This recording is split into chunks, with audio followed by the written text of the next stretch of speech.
It's a berm, it's a berm. Next on Python Hunters. Mate! Burmese pythons have invaded the Everglades. They're a problem, and there's more and more of them. And to find out how they got here, the Python Hunters get up close and personal. More snakes than I've ever seen. They're spreading out because there's too many in one area, so now we're seeing them around people's homes here. Don't let him go to the water. Oh, she already started the musk. That's spewing all over the place. He is testicle biter. Nice try, little buddy. Burmese pythons have invaded Florida. To eradicate them, the state's issued 15 special permits to snake experts. And these men got permits numbers 1, 2, and 3. Biologist Sean Havoc has been chasing, studying, and breeding reptiles his entire life. I've never been afraid of snakes. Exotic reptile breeder and cop, Greg Graziani, knows his pythons inside and out. I got my first Burmese python when I was 12 years old. Python breeding pro Michael Cole has sold his designer color mutations for as much as $25,000. I've learned about reptiles the hard way. I didn't go to school for it. It was a passion. Now, these snake breeders are defending the Everglades.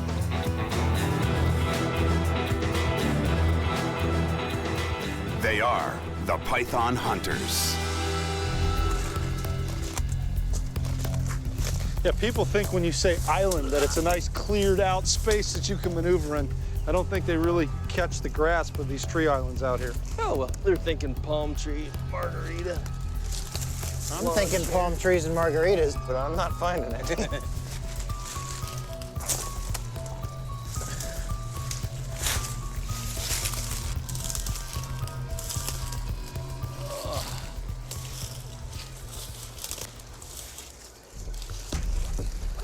Hey, I got a python! What? You, ow, whoa! You hear me? Yeah, I'm coming. I got him by his tail, Keep talking to me. right here.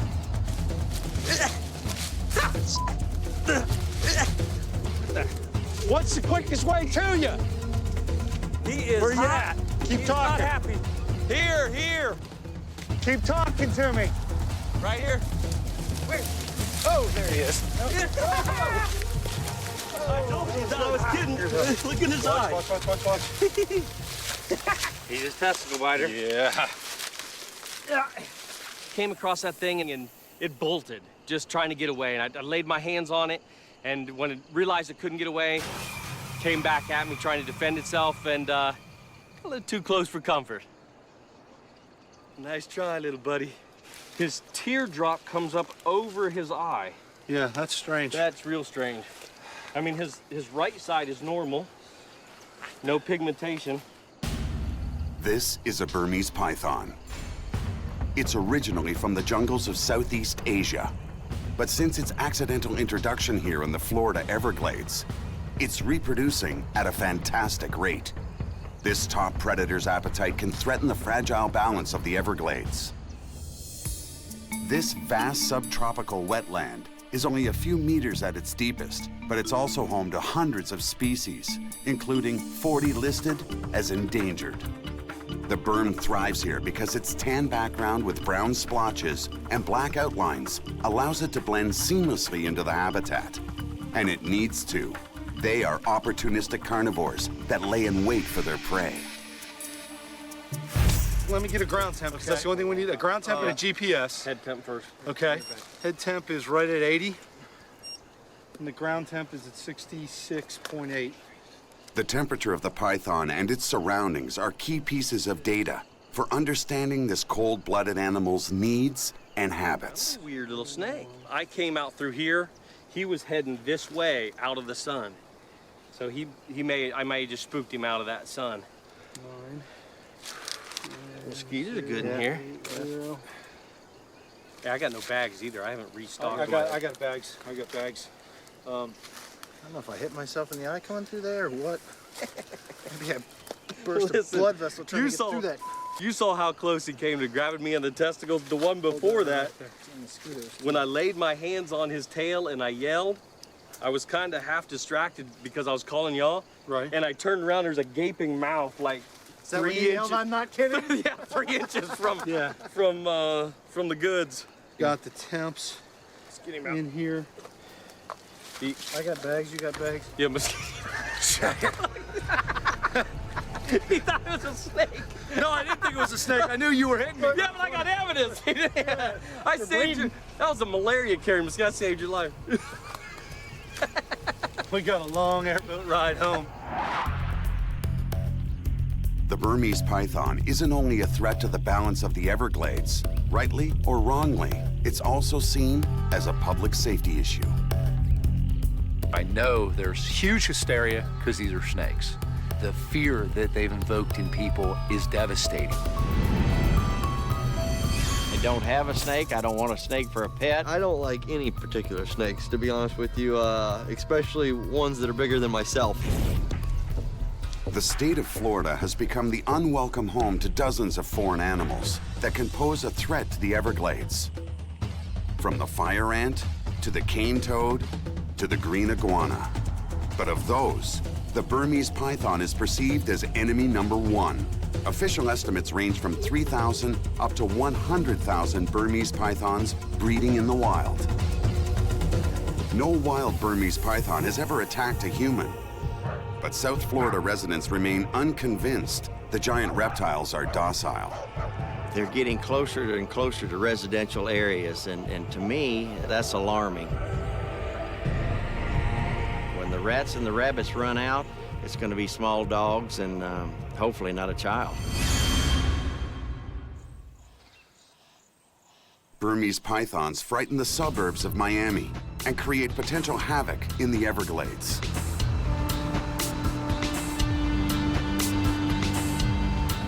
Some blame irresponsible pet owners for releasing these snakes and creating both the problem in the city and the python explosion in the Everglades.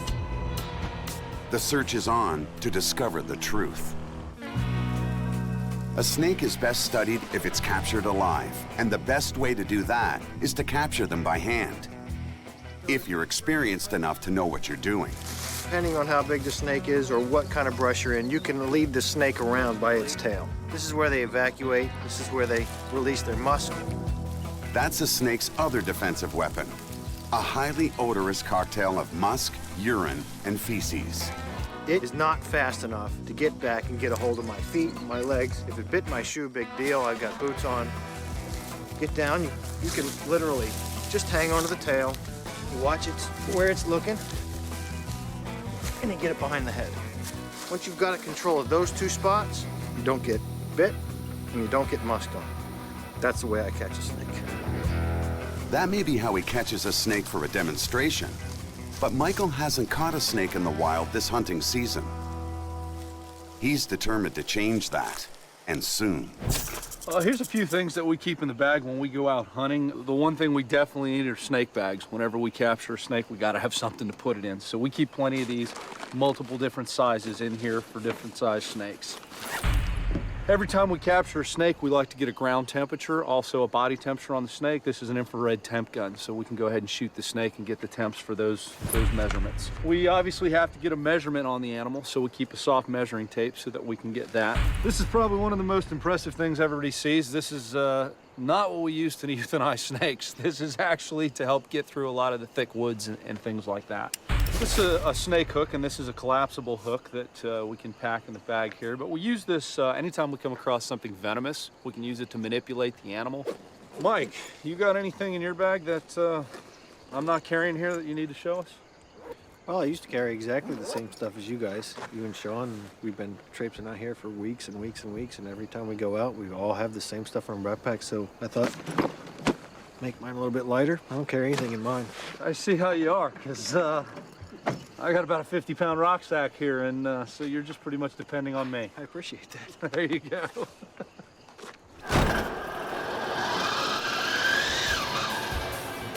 Smooth as silk.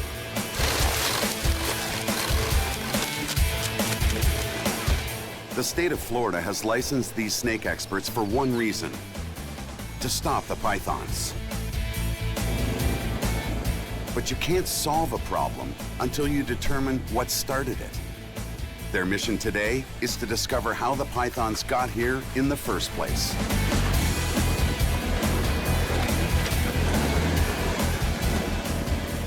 No one knows. My colleagues, the biologists, and the local media and the politicians, we don't have any idea what's really, truly going on in the environment. Surprisingly, little is known about Burmese pythons in the wild. Theories on how they may impact the Everglades are educated guesses at best. Every python they catch provides much-needed data. Bright day, sunny. The hunters start at a site where pythons have been recently reported. They first check in with the dispatcher at the Florida Wildlife Commission. This is Michael Cole, python hunter. Yes. Yes, we're gonna do a hunt this morning. Permits number 1, 2, and 3. Thank you. Bright day, sunny. Good day. I think we'll do well today. Spot temperature readings indicate the rocks are warm enough to attract basking snakes. 106.8, that is insane. When hunting for cold-blooded animals, temperature readings are key. Burmese pythons need to use the sun to control their body heat. A lot of little game trails through here. This is a perfect little haven. Yeah, no doubt, no doubt.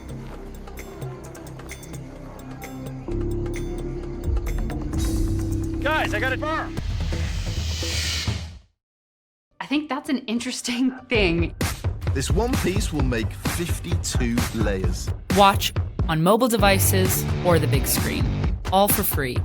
No subscription required.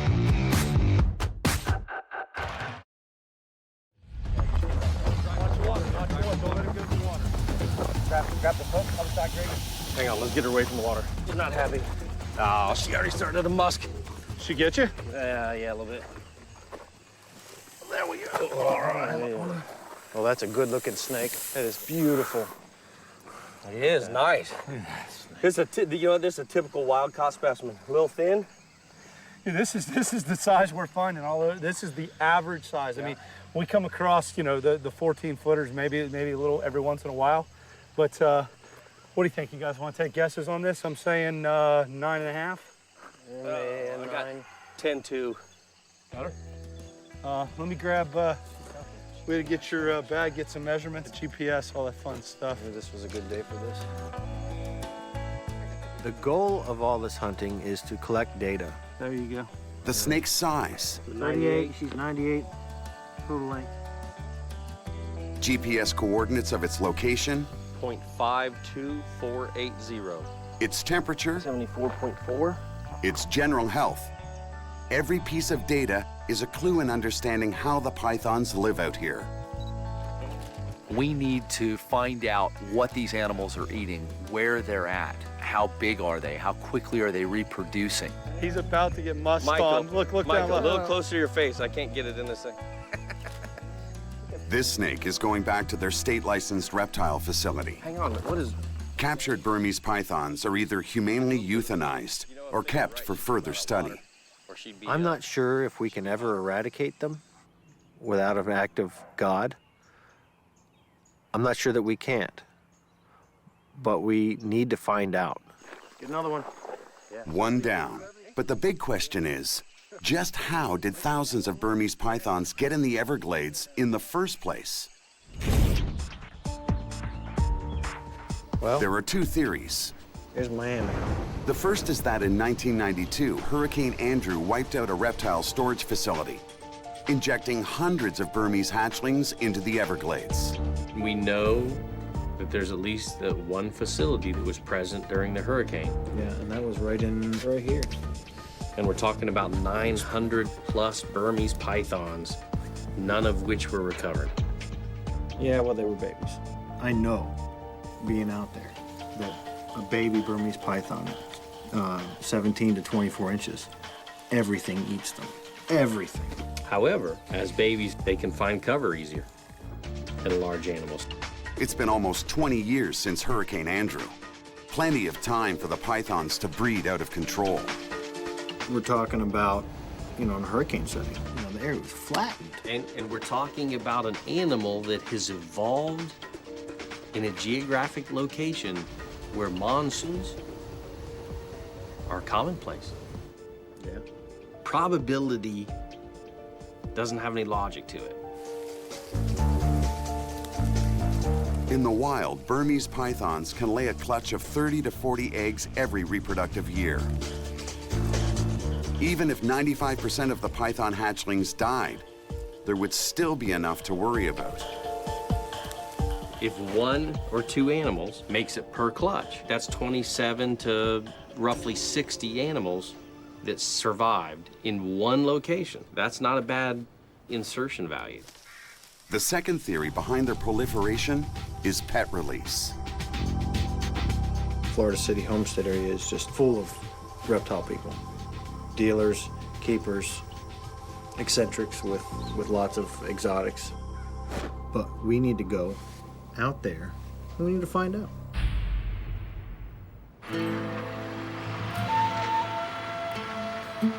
It's South Florida farmers who often have a front row view of the extent of the python invasion. I wonder if that bird realizes the danger it's in. That'd be a tasty morsel for a python. The farm of Larry Dunnigan and his son Mark borders Everglades National Park. Squash and pole beans grow here a few months a year. The rest of the time, the fields are home to rats and rabbits. And it's only a few kilometers from the epicenter of the python explosion. The snakes, that's where they go for dinner. In August, we start preparing the land for fall plantings. The telephone calls and the radio conversations came in that, boss, there's lots of snakes out here. More snakes than I've ever seen. We ran over 2 or 3 the year before, but never this number of snakes. All through the day, they kept calling us, telling us, here's another one and another one and another one. And one day we ran over 11 the first day, 9 the second, and 3 the third. But believe it or not, you would think it would cut them into 12-inch sections. It doesn't. It doesn't. They're tough. They're tough. Larry only started seeing the pythons after Hurricane Andrew changed Florida forever.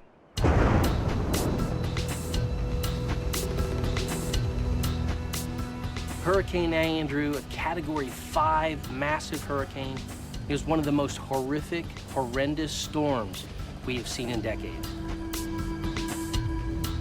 Swept right across South Florida and literally decimated and flattened anything and everything that was in its path.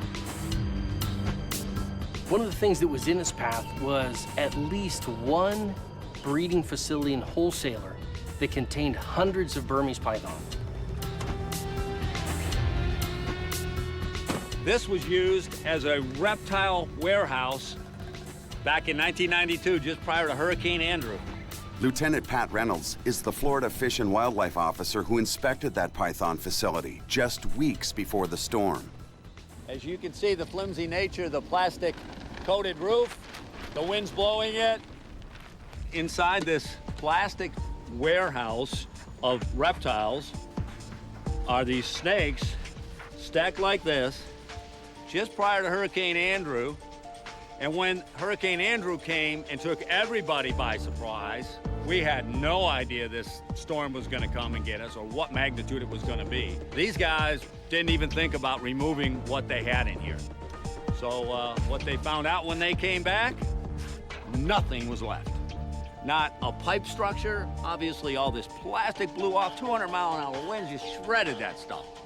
These things are all stacked. The wind comes and just throws them like Frisbees out into the Everglades. Lucky for the pythons that they landed in a subtropical climate with a lot of food, plenty of water, just a great all-around ecosystem and habitat for those pythons to survive. Of course, they're going to get picked off by predators. Parasites might get some. But what's the chances out of thousands of animals that something might survive? I think it was pretty good. It was a perfect storm for these pythons. But while Lieutenant Reynolds remembers getting calls about a lot of exotic escapees in people's homes, the pythons were mysteriously absent. Now remember getting together with the nuisance animal trapper and saying, when are we going to see the snakes? Where will they show up? We never found any. We never got a call. We got together and shook our heads. We just couldn't believe it. Around year 2000 or so, we started seeing pythons turn up in the Everglades National Park. And we said, could it be? That's a good possibility. It would have taken many years for some of these animals to get up to breeding size and to get enough of them around. And then all of a sudden, they're spreading out because there's too many in one area and they have to spread out in different directions. So now we're seeing them in the urbanized areas around people's homes here.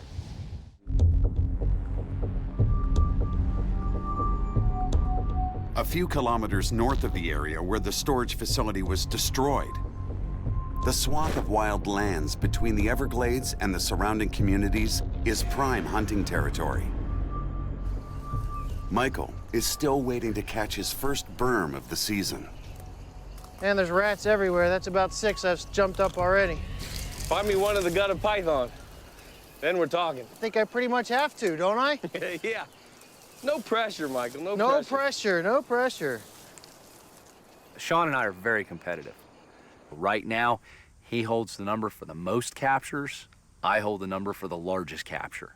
You know, and we argue which one holds more weight. And these three guys all want to be the first on any snake they see. I mean, no pressure.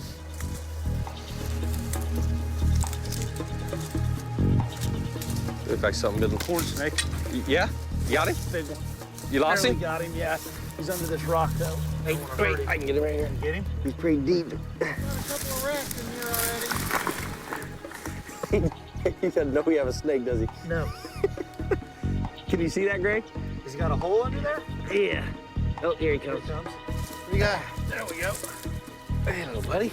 Oh, wow. Yeah. Good teamwork, man. All right. It's a small corn snake, a non-venomous native species. Adults can reach from 0.6 to almost 2 meters in length. Actually, I think he's probably due for a shed. He's getting ready to go in? Yeah, he's kind of dark. And... He's big for all the other ones I've seen around here.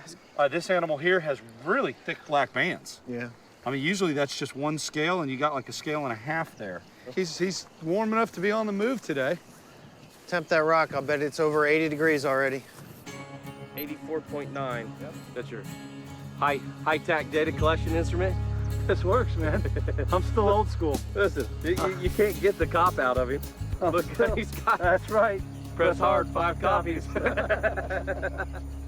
But as the hunter who hasn't caught a python yet this season, it's Michael Cole who gets squeezed the most. Why don't you go down that way, because I'm going to turn him loose here, and I don't want you screaming snake when he crawls up.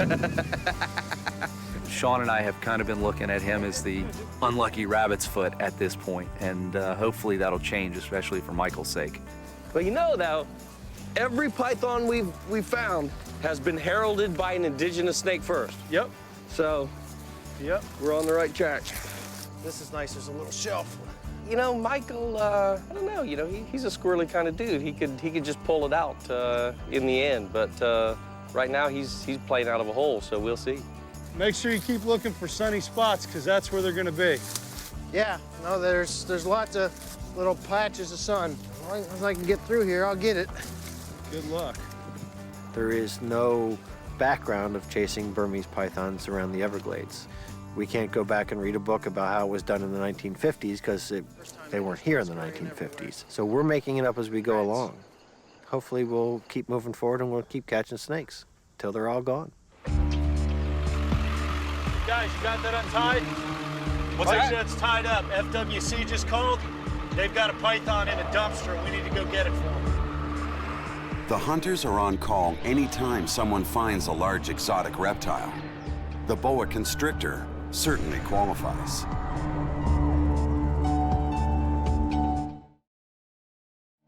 He believes it's going to be a common boa. He says it may have been hit by a car. It's got some injuries to it, so we're going to have to check it out when he gets here. The Florida wildlife officer was called in when a snake was spotted in an industrial park. It's a common boa, and it was in one of the Dipsy dumpsters. Right. So he didn't fight or create any problems and stuff. Yeah. So it's like not your a horrible monster? Not like a typical python. A little bit more aggressive, I have to admit. You know, sometimes when we get called out to capture a loose python, sometimes it's in an urban setting very close to where the wild population is. As soon as we get our hands on that animal, we can tell whether it was an escape/release or a wild animal. Those wild animals, as soon as you put your hands on them, they try and defend themselves. They strike, they bite. The captive animals, you can pick them right up and normally put them in whatever container you need. Actually looks like he's been chewed on a little bit. But this actually went to the spine. You can actually see vertebral column. Yeah. Wow. This abandoned pet has none of the skills needed to survive in the outside world. Its injuries will probably prove fatal. I mean, these really are spectacular animals. And, you know, it's disappointing to see one in this condition. Yeah. Are they from believed to be a wild population or some captive animals that were let loose, or what do you think? We believe that it's captive animals that have been let loose. In Okay. this particular.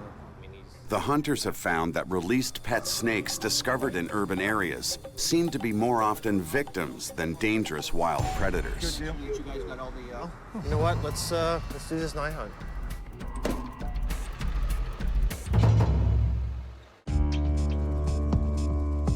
As the sun sets over the Everglades, cold-blooded snakes like to slither out onto the roadways to soak up the last bit of heat from the day.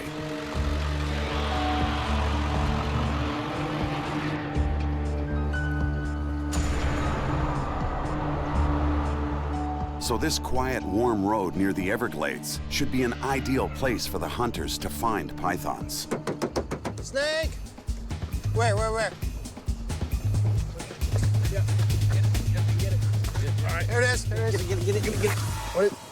You got him? Oh yeah. Look at that. Nice banded water snake. Look at that pretty little animal. Look at that. Is he getting ready to musk you? Yeah, a little bit. Awesome little animal. Look at that tongue action. He's not bad. This lights off here. He's healthy. Hey, beauty. Hey, beauty. Look at that belly Nice color. coloration on the belly there with the reddish-brown checkers. Nice banded pattern. People mistake this animal for the Florida water moccasin or cottonmouth. And, you know, the juvenile cottonmouths have a banding pattern like this. But if you know your snakes, these things look nothing like a cottonmouth. The head is a lot smaller, no brow ridge. But, you know, thousands of these get killed every year because people think they're water moccasins, which is really unfortunate because these are great snakes. South Florida is home to 4 venomous snakes: the water moccasin or cottonmouth, the coral snake, the pygmy rattlesnake, and the eastern diamondback rattlesnake. Oh, yeah. This is the stuff. You keep your musk tonight. You keep your own musk. You boys are learning. Oh, yeah, this snake's 3 years old. Yeah, all right, let's get this one off the road. He disappears. All right, let's go get a python. Let's go get some pythons. But the hunters are here to catch invasive species, especially the Burmese python. One down. Hey, that's good. Early in the hunt. It is a big full moon tonight. I didn't expect to find anything. I've been told that full moons are a bad time to catch snakes.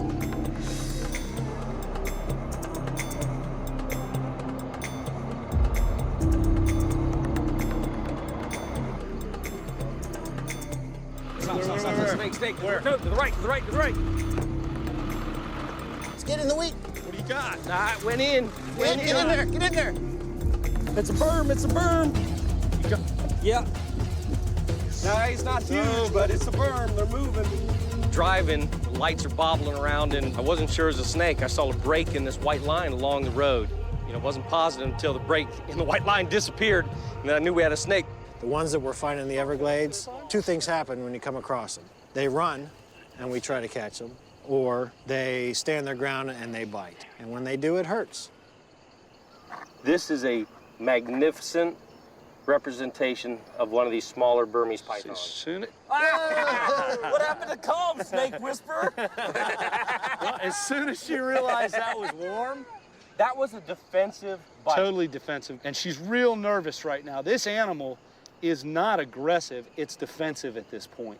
This animal is trying to get away from the situation that it's in. Oh, yeah. The typical adult size of berms in the Everglades is 3 meters for males, 4 meters plus for females. We get this tape measure right here at exactly 54 inches. This snake is just half that size. I'll say he's warm, but he's been around your hand. Look at that, look at that. Oh, he's like so close. Yeah. So close. So close, wants a piece of you. Come on, little girl. It's all right, girl. She's gonna take advantage, isn't she? So you got 2 rows on the outside and the top, 2 rows in the middle, and then 2 on the lower jaws. These have approximately 100 teeth inside this mouth, and they're all needle sharp. And it's all covered by this flesh, real soft flesh that pulls back. And when that animal sinks those teeth in, those teeth are curved backwards so that nothing can get out of its mouth. That's what they do. They're opportunistic. They sink their teeth into that prey item, and they hang on to it. That's leverage. Then they wrap the coils around it, and they suffocate their prey. But she's got heat-sensing pits all around the upper lip. And when she senses that body heat, she can tell this is another animal. They say that man has never invented anything. They have always taken from the natural world.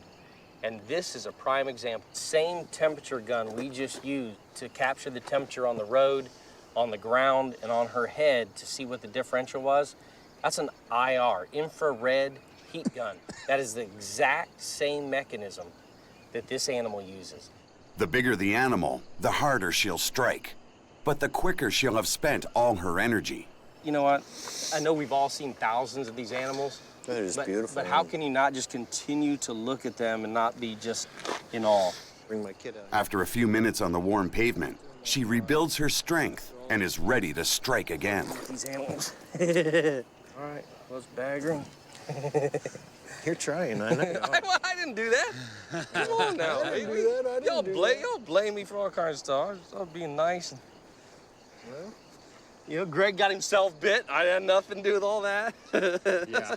Good catch. All Good right. to see, man. I was looking at the shadow on the left. Ooh, she put out a lot of muscle. And I can smell that musk from back here. Yeah, right. Stop lying, Michael. That's you. All right, y'all set, Mikey? Let's get them. All right. All right, you're the eyes up top, man. Let's find them. That's 1 snake each for Sean and Greg.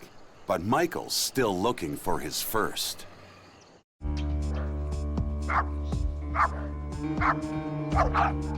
Many people still believe that all wild pythons are either escaped or released pets. Pets like Sean's 4.5-meter berm. He just keeps coming. He is a gentle giant, without a doubt. He looks impressive and he looks like he could put a hurting on you, but aggressive, not at all, not at all. I got my first Burmese python from a lady I met.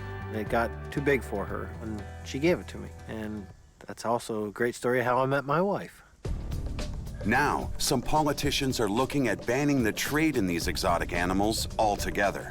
What I have to believe is that in order for me to keep my Burmese pythons that I'm so passionate about, that we have to figure out how to keep these snakes that are in the wild from becoming a problem. For exotic animal breeders, combating misinformation about pythons is a priority mission. I think Burmese pythons originally came in the pet industry out of a machismo factor. Burmese pythons found their way into American homes in large numbers back in the 1980s. People thought, oh, you know, look at this, I can walk around these things on my neck in public and chicks are gonna dig it. I think it started in a different capacity than what it exists in right now. Now, with advanced breeding methods, they come in a variety of color patterns. From 1996 to 2006, almost 100,000 Burmese pythons were legally imported into the U.S. With a size of a Burmese that can get 20 feet, also comes a lot of responsibility and, if you're not careful, a potential danger. In the last 30 years, there have been 13 reported deaths caused by pet giant constrictors, all of them either their owners or members of the owner's family. To put that in perspective, during the same period, more than 700 Americans have been killed by dogs. just like, you know, raising up a puppy. You can do great things with them, or you can do bad things with them. Oh, muscle. Most captive Burmese pythons are gentle giants, but these three snake experts believe one thing: they're just too much pet for most people. What happens is you buy this beautiful 18-inch baby Burmese python. You love it, and it's a great pet, and you handle it, and a year later, it's 8 feet long, and you handle a little bit less often. And a year later, it's 12 feet long, and you handle it hardly at all. And eventually, it becomes an animal that costs you money, and you're not enjoying it, so you're going to try to find another home for it, or a zoo. Or release it into the wild, as many believe pet owners have already done. That's why the python hunters are working to round them up before they destroy some of the Everglades' indigenous and endangered species. But Greg and Sean are taking a break from the marshes to conduct some python intel. It's Amnesty Day at the Miami Zoo. If there's one place to size up a pet release problem, it's here. That's a nicer animal right there. All pet Burmese pythons in Florida have to be registered with the state at the cost of an annual fee. On Amnesty Day, owners of pythons or other exotic animals can surrender their pets, no questions asked. It's one of Florida's ways of keeping these species out of the wild. What we typically see in these Amnesty Days is that people just intermittently arrive with snakes, sometimes giant constrictors, Burmese pythons, retics. As they pour in, you know, they'll register them in with FWC, and then, you know, we'll take a look at them and see what we got. It's not long before a snake arrives that proves how large and how quickly a python can grow. They sell it to you, it's only about this big. And then you feed them, you take care of them, and it grows and grows and grows. It's about that big around. And we got a Chihuahua who's about this big around. So not a good idea. Yeah. They're awesome animals. Even though I love the Burmese python, for one individual, they can't be too much of a snake. We didn't have the room for him in the house we're in. It's an apartment. We have like 5 people living in it, and it was getting too crowded. They were getting big. We're just securing this is a large albino patternless Burmese python. The hunters note that of the 9 Burmese pythons turned over today, all but 1 are unusual colors. This raises an important question. Why aren't the designer pythons, why aren't these color mutations represented in this wild population? I don't think we found one. After investigating both the pythons found in the wild and those found in the suburbs, the hunters believe there are 2 different explanations for how they got here. The snakes that we're finding are mean, they're nasty, they're wild type. It's not lending itself to a whole lot of credibility that pet owners are releasing their pets. Those random animals causing all the hysteria in the urban areas are likely pet releases and escapees. Look at the Amnesty Day. What are we getting? We're getting albinos, we're getting green patternless albinos. The animals that are escaping in suburbia with all of the human activity and all of the malice in general, you know, against snakes, right. The snakes don't make it out. People don't like them, so when snakes come across people, snakes get killed. The other reason for their spreading can be linked back to the reptile storage facility hit by Hurricane Andrew in 1992. It sent almost 1,000 hatchlings into the Everglades. Remote area, plenty of time, plenty of food, kind of like a slam dunk. A genetic study of the animals in the Everglades shows they're closely related. Sean finds that many of his fellow biologists are convinced once they see the data. A lot of the people that started off as, oh yeah, it's pet trade, it's pet industry, it's them releasing their pets wantonly into the wild, have now, when faced with this new data, they get it. They understand that it all points to Hurricane Andrew.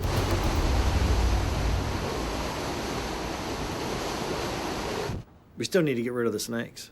They don't belong there. I mean, I don't think anybody argues that. For some, like farmer Larry Dunnigan, it can't happen fast enough. We're all in the same predicament with the pythons. They're a problem, and there's more and more of them. They are prolific, and we're seeing more and more of them every year. Larry's workers crunched a record number of the giant snakes this season. We're not used to snakes. We're afraid of snakes. They didn't know what they were.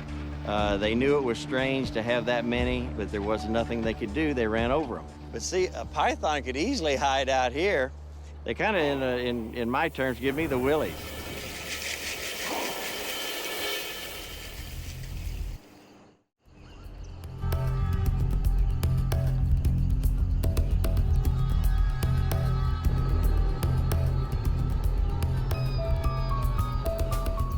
The red-shouldered hawk just took off the road with a snake in his talons. Now, it's time for the hunters to use the knowledge they've gained to help them find the Burmese pythons. Colored underbelly, too. That's a good-sized snake. That could be a baby Burmese python. Shoulder hawk. As they watch the food chain in the wild firsthand, they're able to separate fact from myth. Look at that. The red-shouldered hawks, the ospreys, they're feeding on these baby Burmese pythons. That's just free food. The hunters say that it's a media myth that pythons have no natural predators. I've heard it said over and over again on the news. No Burmese natural pythons predators. have no natural predators. Yeah, So okay. How do you explain that? Well, that's because the individuals saying that don't know what they're talking about. They don't know anything about Burmese pythons, and they know very little about these ecosystems, these habitats, and how the whole predatory prey system works out here. I have problems with authority. Always have. You know, I don't think I'm going to change. And I think my biggest issue comes from people that don't know what they're talking about. The birds. Huh? Doesn't bother the birds. It's been up there. They know the Everglades are full of dangers for Burmese pythons and python hunters. The alligators that are out there, the crocodiles that are out there, the Burmese pythons that are out there. I know we've got, black bears, we've got hogs, we've got Florida panthers.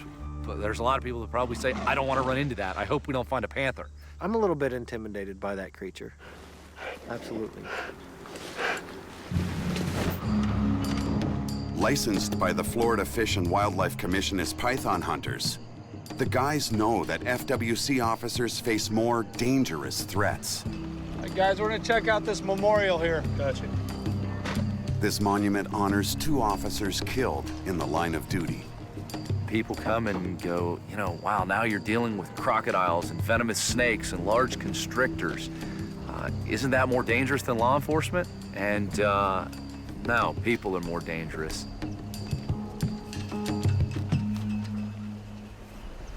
Yeah, this has got to be one of the most dangerous jobs out here. I mean, every time one of these officers approaches somebody, 90% of the people they approach are armed because they're either hunters or poachers out here. So, I mean, a really, really dangerous job. And geographically, they don't have backup. One guy could be covering 4 or 5 counties. I respect the heck out of them. It's not a job I'd ever want. Let's go catch some snakes. Yeah, let's lend a hand, see what we can do. The hunt for the Burmese python continues.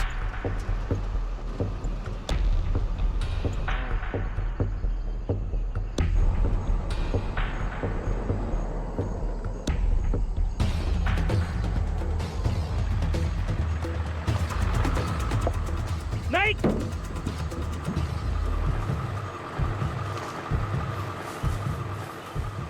Wow, that's a good find, man. Gorgeous. That is awesome. Look, this is a Brooks. That is the prettiest Brooks I've ever seen. My Wow. God, are you serious? And we're in a pile of thorns. I didn't even realize it. I grabbed. Oh, you realized, I realized it. No BS. This is the nicest captive or wild-caught looking Brooks I've ever seen. As a kid, this was the ultimate find in South Florida when I was capturing, snakes down here. I have not seen one of these in the wild in That is 7 years. incredible. And the funny thing is, we're both bloody. Has nothing to do with the snakes. Yeah, right. The terrain here is worse than the animal. Main food item for this snake right here are other snakes. Hatchling Burmese pythons don't stand a chance against this. And the larger pythons don't feed on snakes, so he is not in danger by any of the larger pythons. So the baby Burmese pythons could actually help this species. Yeah, it's not gonna hurt them. There's no doubt this is not a species that's gonna be hurt by the Burmese python. Let me tell you something. For sure. Burmese python babies, it's what's for dinner. That's right. You know, for these. We're gonna just let him go and let him find his own way I don't know here. exactly not where my, he was not going. my pocket there, buddy. We have to Unreal. come back and check on him someday. All right, look, we know they're up. We know they're sunning. They gotta be pythons out here. Let's get some pythons. That You side. saw the snake, you realized that was a Brooks King, and you froze. Like, all right, hang on. oh my, like the light. Hang on. He didn't even This know is what how that we're gonna was. do this. Give me your belt loop. When I go over the side, he's coming with me. Michael still hasn't caught a snake. He's really got to prove himself.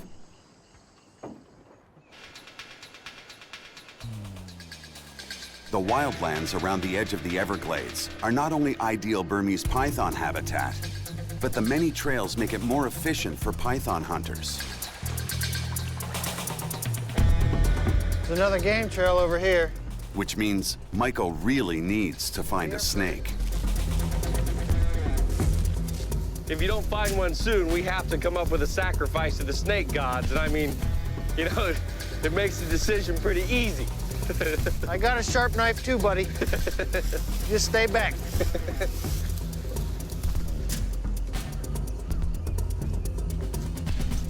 Bob!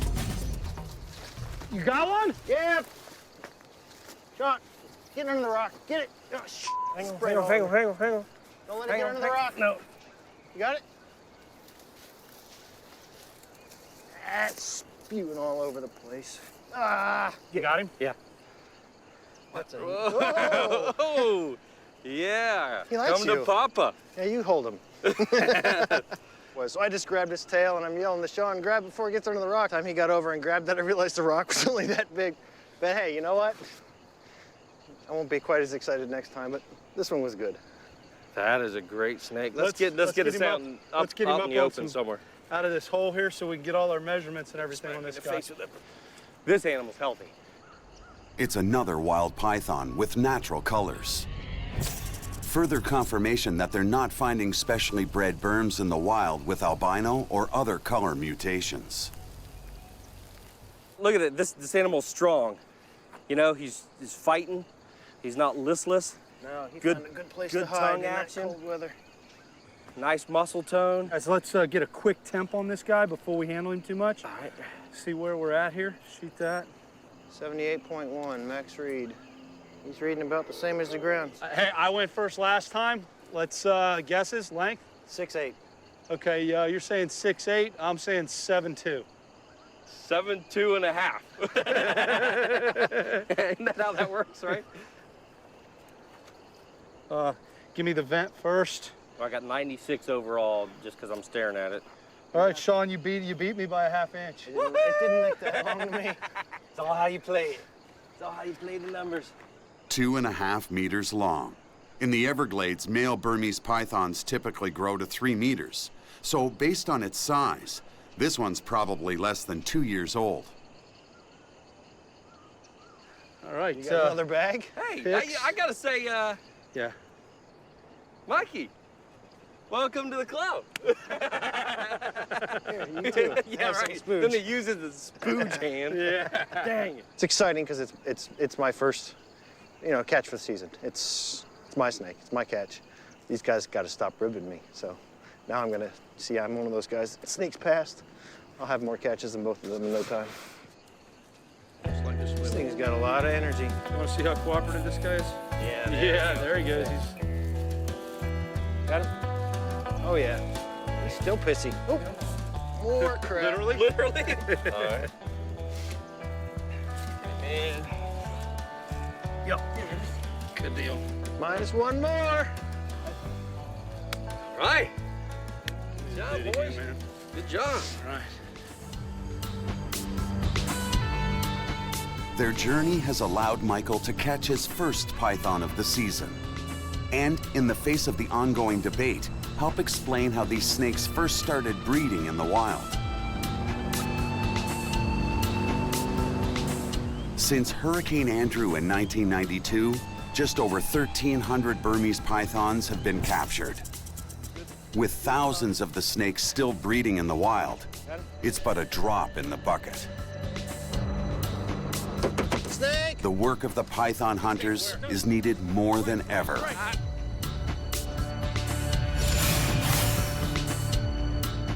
So while a few escaped python pets will continue to harass the suburbs, there's no doubt that a serious problem in the wild remains, threatening the many endangered species in the Everglades.